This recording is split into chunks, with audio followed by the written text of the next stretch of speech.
你相信这个世界上有鬼吗？欢迎收听由冥界录音室为你演播的民间恐怖故事。在台中大坑的深山中，隐藏着一片被遗忘的禁地。这里有一座充满传闻的废弃豪宅——鸿门别墅。一扇深红色的大门，像张开了大嘴，安静地伫立在雾气中，等待着那些不知天高地厚的探险者靠近。它曾经是繁华与权势的象征，却因接连发生的诡异惨剧，被冠以鬼术之名。失踪的人，未解了血案，母子双亡的悲剧，种种传闻为它蒙上了一层恐怖的面纱。而如今，这里只剩破败的房屋和难以解释的灵异现象，等待着那些敢于挑战的人揭开它的秘密。而就在不久前，我收到了一位亲历者的投稿。3位年轻人为了拍摄灵异探险视频，走进了这座废弃已久的鬼墅。他们的经历是我听过最毛骨悚然的故事之一。他们真的从那里逃出来了吗？今晚，让我们一起走进鸿门别墅的诡异传说。你准备好了吗？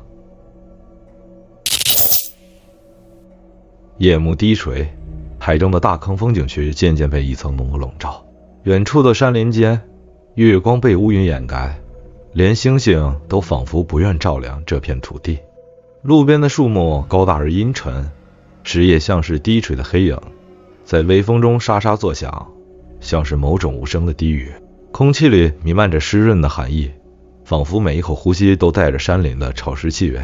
偶尔传来的虫鸣声夹杂在夜晚的沉寂中，却莫名让人更觉不安。大坑鬼城这个名字在网络上已经被赋予了无数的诡异传说，而在传说中心的就是那座人们避之不及的建筑——鸿门别墅。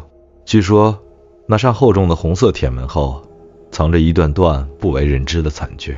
别墅的传说在当地流传已久，有人说那是台中市长为了儿子打造的婚房，但因家庭矛盾，这座豪宅从未有人入住，后来竟发生了全家离奇死亡的惨剧。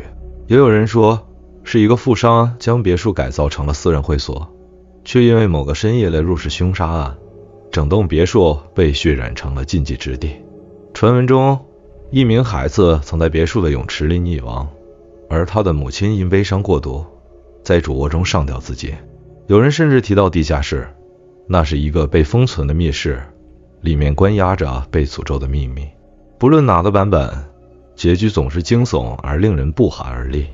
那座深红色的门成了别墅最醒目的标志，犹如死神的召唤，吸引着那些胆大的探险者，却也成为恐怖故事的永恒背景。即便如此，鸿门别墅却从未真正被人遗忘，它成了探险者的天堂，也成了失踪人口的传闻发源地。深夜里，那些脚步声、模糊的人影、突然出现的低语声，似乎都在诉说着鸿门别墅并不平静。至于曾经进去的人，大多数选择三缄其口，只有极少数人透露过只言片语，描述着那无尽的黑暗和可怕的存在。你们确定要去？小红靠在机车上，低头把玩着手机。屏幕上，一篇热门的灵异帖子正在被网友们疯狂留言转发，内容正是关于鸿门鬼墅的闹鬼实录。帖子中的图片拍得模糊不清，但依然可以看到那扇深红色的大门若隐若现，周围的雾气将整个场景衬得诡异无比。光是看着图片，他的背脊已经感到一阵发凉。废话，来了大坑不去鸿门，还能叫探险吗？站在他身旁的大头满脸兴奋，背着一台崭新的摄影机。他扬了扬手中的设备，自信满满的说道：“你放心，有了这玩意儿，今晚的视频绝对能爆火。我连标题都想好了，鸿门鬼术探险，灵异现象全程实录。你疯了吧？”啾咪轻轻贴了一脚大头的腿，皱着眉说道：“网红是命大才敢乱搞，我们3个普通人去那里，要是出点什么事怎么办？你就不怕晚上真带点东西回来？”他的语气虽然带着责备，但脸上却掩盖不住一丝好奇的神色。小红看得出来，啾咪对这些灵异故事心存敬畏，但骨子里也藏着一份跃跃欲试的冒险精神。放心了，大头嬉皮笑脸的拍了拍他的肩膀，你不是有小红保护吗？再说了，那些故事不都是编出来吓唬人的？真实的世界只有我们手里的摄影机和胆量而已。小红默不作声，低头检查着手电筒和备用电池。他其实并不相信那些传闻，但内心却隐隐有些不安。他总觉得今晚的空气有些不同，尤其是刚刚骑车进入大坑时，远处那些朦胧的墓地影超超，像是有人在注视着他们。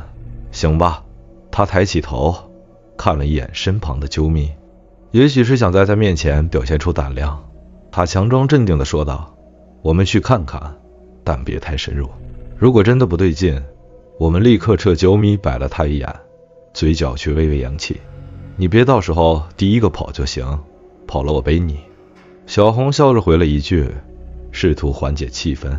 三人跨上机车，发动引擎，向着红门鬼树的方向驶去。夜风从耳边呼啸而过，路旁的景象越来越荒凉，先是几间破旧的平房，接着是一片荒芜的坟地，空气似乎变得更加冷冽。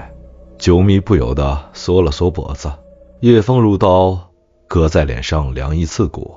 三人骑着机车沿着蜿蜒的山路驶入大坑风景区，路旁的灯光稀疏，空旷的道路仿佛通向另一个世界。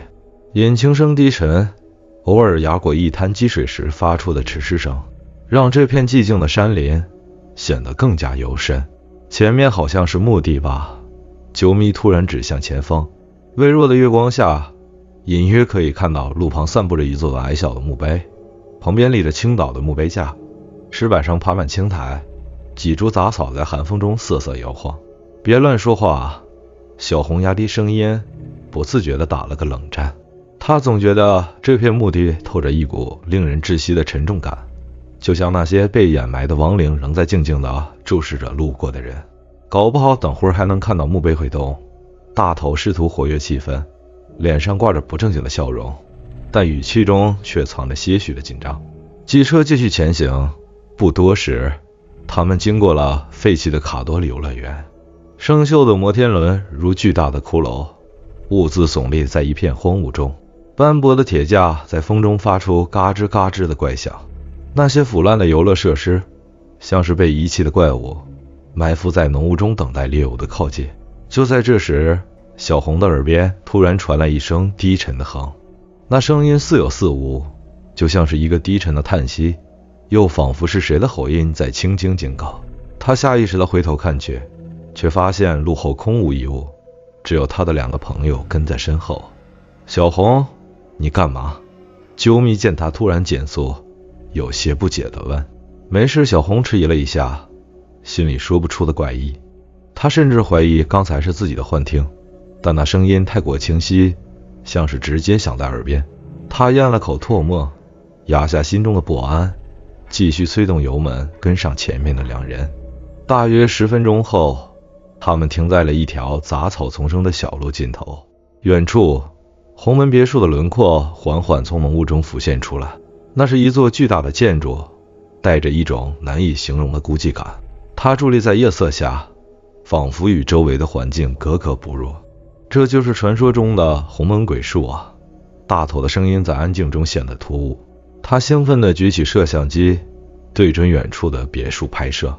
镜头里的别墅更加阴森，尤其是那扇深红色的大门，在黑夜里如同一张狰狞的大嘴，张开着，等待猎物的靠近。大门旁，地面上散落着烧过的纸钱灰烬，周围布满了杂乱的足印。谁烧的纸钱？啾咪皱起眉头，小声问道。他盯着那堆未燃尽的纸钱，总觉得寒气沿着脊椎往上爬，可能是附近的什么人祭拜吧。别在意。大头大步往前走，却不忘将镜头对准那些足印。这不正好吗？拍起来有感觉。小红站在原地看着那扇半掩的大门，忍不住想起之前看到的网络帖子。帖子里提到，这扇门就是通往另一边的入口。望着门缝里透出的黑暗，他一瞬间有种错觉，似乎有一双眼睛正在门后静静地打量着他们。三人推开门，走进了别墅。随着铁门发出刺耳的吱呀声，空气中似乎瞬间多了一股难以言喻的寒意。里面的景象果然如他们所预料的那样，荒废不堪，碎裂的玻璃散落在地，墙壁上的油漆剥落殆尽，裸露的水泥墙上还挂着一层潮湿的霉斑。这就是传说中的鬼屋。大头故作轻松地笑了笑，我还以为有什么特别的地方呢。九米四处张望，手电筒的光束扫过客厅中央时，他突然停下脚步，低头看着地面。等一下，这是什么？小红和大头凑了过去，顺着他的手电筒光线望去，地上竟然有一个模糊的小脚印，脚印的边缘被水浸泡般晕开了一圈，像是刚刚留下的痕迹，可能是之前来探险的人留下的吧。大头试图解释，但语气里已不再像刚才那样轻松。啾咪没有说话，只是将脚往后挪了一步，不想站在那脚印的旁边。而小红看着那脚印，心里却泛起了说不出的一样感觉。这个脚印明显比正常成年人的脚要小得多，仿佛是个小孩的。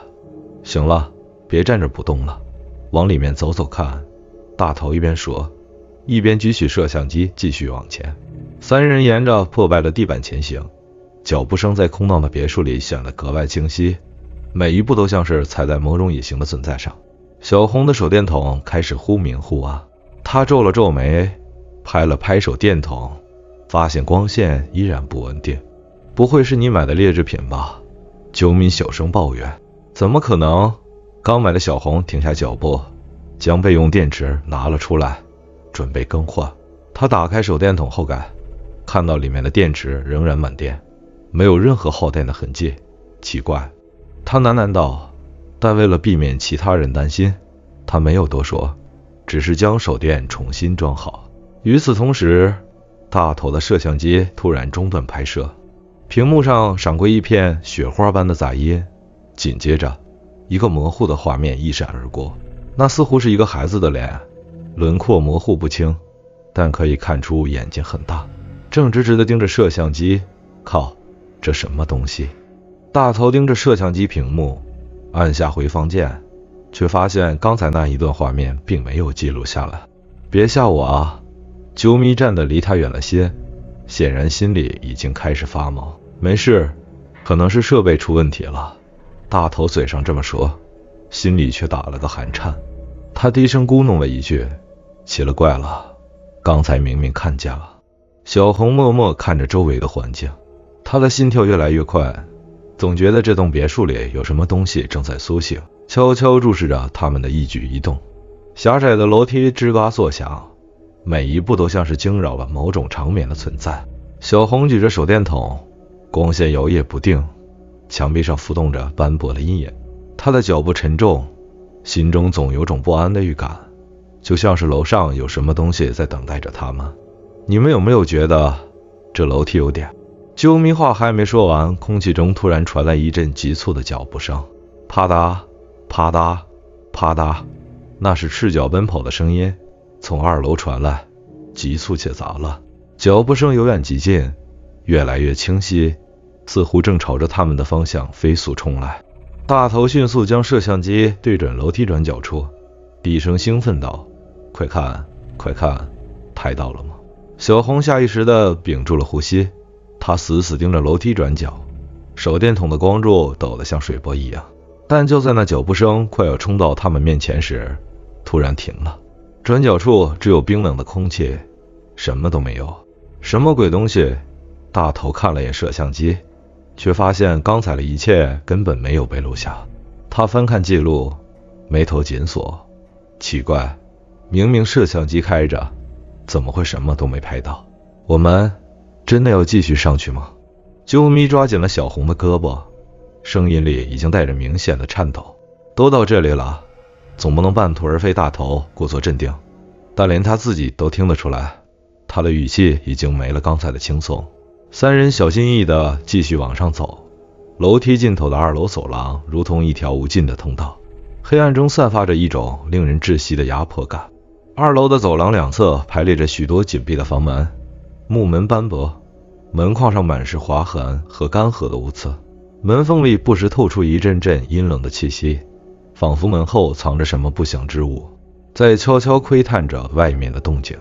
这些门看着就不对劲，啾咪低声嘟囔，像是随时会有人突然冲出来似的。大头拿着摄像机，举着手电筒对着门缝拍摄。他试图用轻松的语气化解气氛，搞不好这些房间都是空的，吓唬我们的罢了，就像恐怖电影里那种故弄玄虚的场景。但这可不是电影。小红冷冷地回了一句，语气中带着无法掩饰的不安。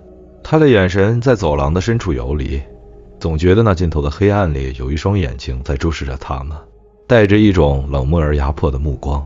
就在这时，啾咪突然轻呼了一声，扶住墙壁，脸上露出痛苦的表情。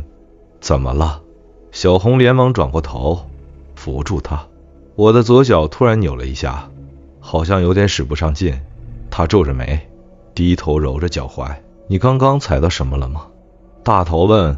手电筒的光照向他站立的地方，那是一片看似平整的地板，但上面隐约有几个浅浅的凹痕，像是某种脚印，只是形状异常，既不像成人的，也不像孩子的。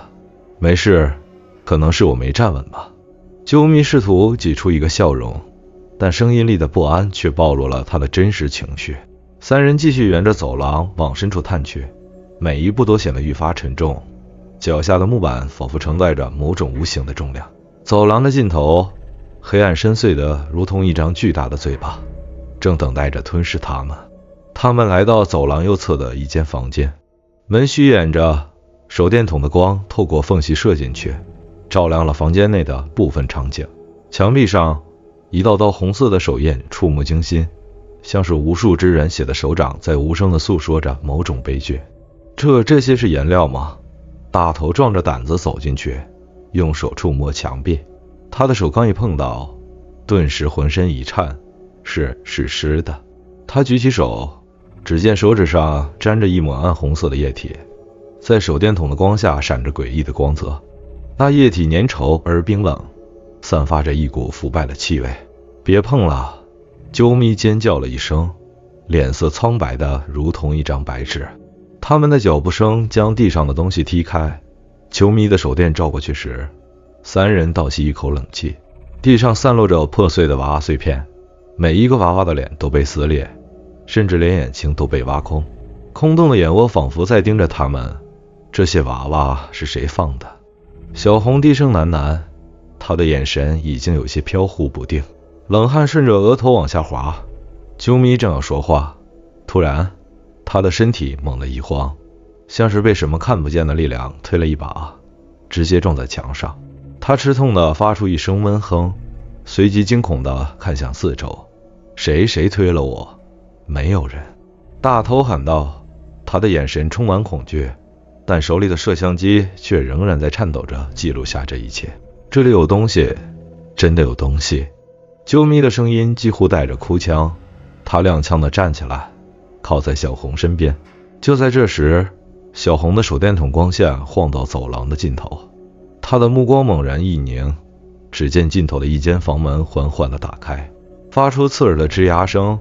黑暗中，一道模糊的影子正从门后缓缓探出头，那是一双眼睛，直勾勾地注视着他们。那目光冷漠而空洞，仿佛不属于活人。快走！小红一把抓住啾咪的手，喊道。大头还试图举着摄像机对着那双眼睛拍摄，但就在镜头对准的瞬间，摄像机的屏幕瞬间陷入一片雪花般的杂音中。与此同时，那扇打开的房门突然砰的一声关上，这声音在走廊里回荡，震得三人的耳膜嗡嗡作响。他们站在原地，四周恢复了死一般的寂静，但每个人的呼吸声都变得粗重而急促。这里真的有东西，我们不该来。啾咪声音颤抖地说道。小红看向大头，两人都没有再说话，但眼神里透露的恐惧说明了一切。他们必须尽快离开这个地方，可更深的黑暗似乎在等待着他们。走廊的静谧被突如其来的脚步声打破，啪嗒啪嗒啪嗒，声音是从楼上和楼下同时传来的，急促而杂乱，像是有人赤脚在木地板上狂奔。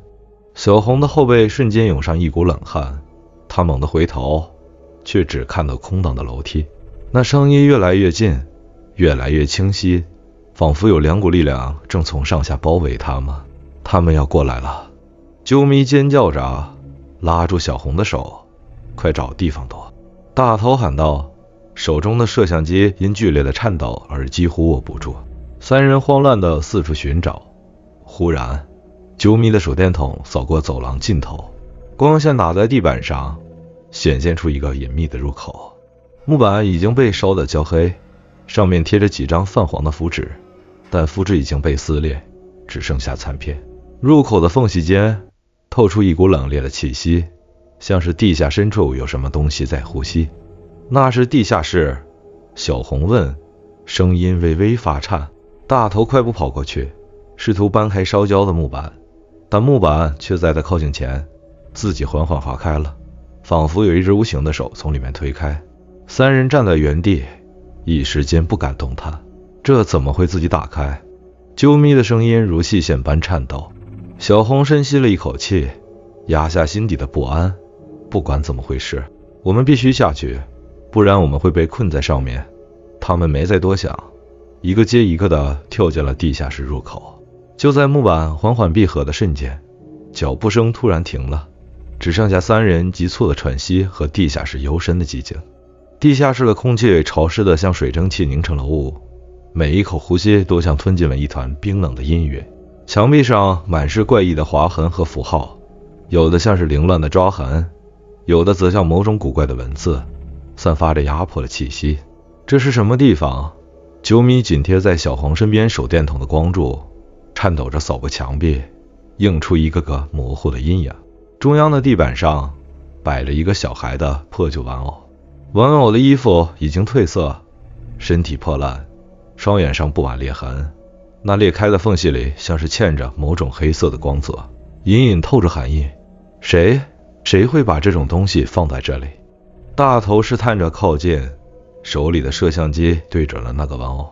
就在镜头对焦的瞬间，摄像机自动启动播放，屏幕上突然闪现出一段诡异的录像。录像的画面里是一群年轻人，他们似乎也曾在这里探险。起初他们的表情带着兴奋，但随着画面推进，他们逐渐变得惊恐万分。视频中的年轻人开始一个接一个的消失在地下室的深处，每次消失时，屏幕都会变成雪花般的杂音。这群人是之前的探险者，小红低声说道，眼睛死死盯着屏幕。就在画面最后，摄像机定格在地下室中央的那个玩偶上，玩偶的嘴角裂开，似乎露出了一抹诡异的微笑。突然间，啾咪的神色变得不对劲，他目光呆滞地盯着地下室的墙壁，喃喃自语，这里我好像见过，但我从来没告诉过任何人。你说什么？小红抓住他的肩膀，试图让他清醒过来，但啾咪只是用空洞的眼神看着他，嘴唇微微颤抖。这里的一切，那个玩偶，它一直在我的梦里，很久以前就有了。你开什么玩笑？大头冲他喊道，但手中的摄像机却突然发出一阵刺耳的杂音，屏幕再次被雪花覆盖。啾咪挣开小红的手，朝玩偶缓缓走去，他的动作机械而僵硬，仿佛受到了某种无形力量的操控。小红，快拦住他！大头急促地喊道。小红冲上前去，用力抱住啾咪，将他从玩偶旁拖了回来。但在这时，他忽然注意到啾咪受伤的脚踝处渗出了一道淡淡的黑色痕迹，就像是有什么东西从他的身体里缓缓爬了出来。他的脚和那个玩偶，他们有关系。小红惊叫道。啾咪的眼神变得更加空洞，低声说道，我们都跑不掉的，他会找到我们。突然间，地下室里吹起了一阵阴冷的狂风，墙壁上的符号和划痕开始发出暗红色的光。大头的摄像机自动对准墙壁，录下了令人窒息的一幕。三人的影子被映在墙上，但大头的影子没有头，而啾咪的影子变得模糊扭曲，仿佛不是人类的形状。跑，现在就跑！小红一声怒吼，拼尽全力拉着啾咪朝着地下室的入口狂奔。就在他们冲到入口时，木板再次自己划开，小红回头一眼，瞥见地下室深处的黑暗中，那玩我的裂缝里，似乎有一双眼睛在注视着他们。三人狼狈地爬出地下室，冲出别墅的破门。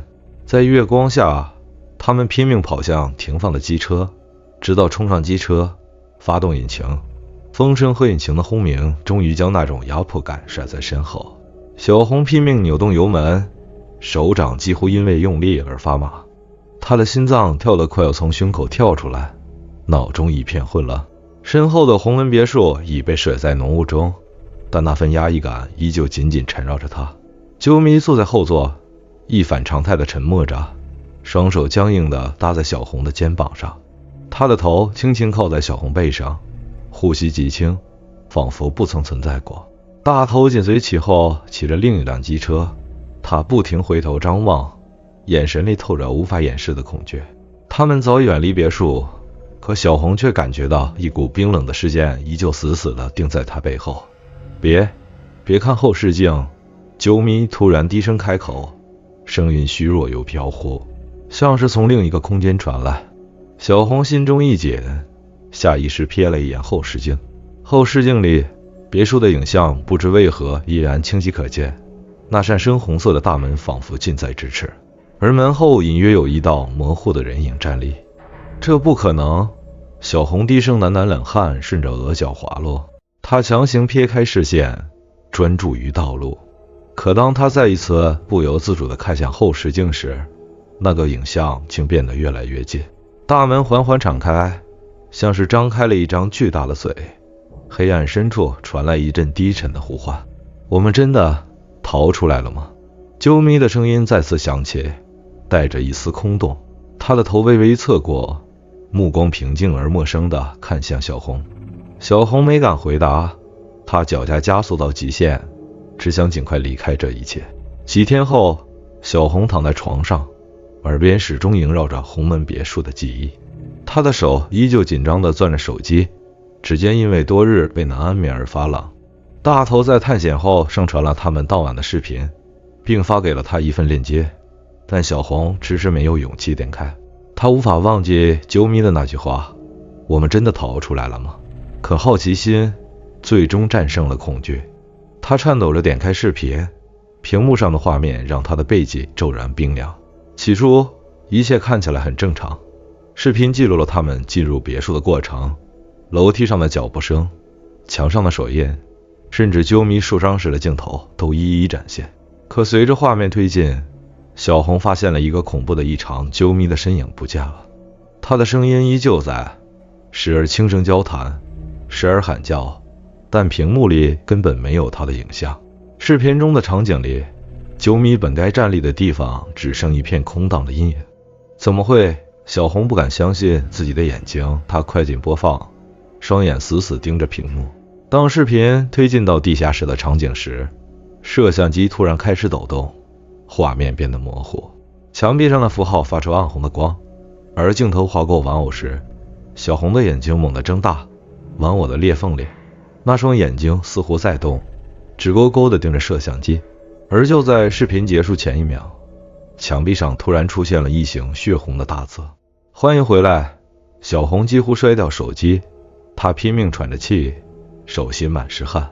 她翻开通讯录，第一时间拨通了啾咪的电话，但语音提示显示对方号码已停用。她接着打开社交媒体，试图查找他的账号，但搜索结果却显示用户不存在，不可能。不可能的，他喃喃自语，颤抖着双手继续翻查，却发现啾咪仿佛从未存在过。无论是聊天记录、照片，还是共同好友的动态里，关于他的任何痕迹都消失得一干二净。